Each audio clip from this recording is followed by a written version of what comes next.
বাংলার মুখ আমি দেখিয়াছি, তাই আমি পৃথিবীর রূপ খুঁজিতে চাই না আর। অন্ধকারে জেগে উঠে ডুমুরের গাছে চেয়ে দেখি ছাতার মতন বড় পাতাটির নিচে বসে আছে ভোরের দোয়েল পাখি। চারিদিকে চেয়ে দেখি পল্লবের স্তূপ, জাম বট কাঁঠালের হিজলের অসথের করে আছে চুপ। ফণি মনসার ঝোপে সটি মনে তাহাদের ছায়া পড়িয়াছে।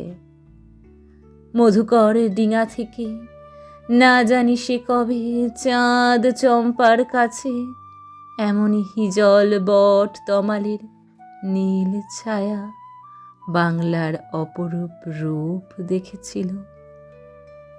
বেহুলাও একদিন গাঙরের জলে ভেলা নিয়ে কৃষ্ণা দ্বাদশীর জ্যোৎস্না যখন মরিয়া গেছে নদীর চড়ায়, সোনালি ধানের পাশে অসংখ্য অসত্য বট দেখেছিল হায়। শ্যামার নরম গান শুনেছিল।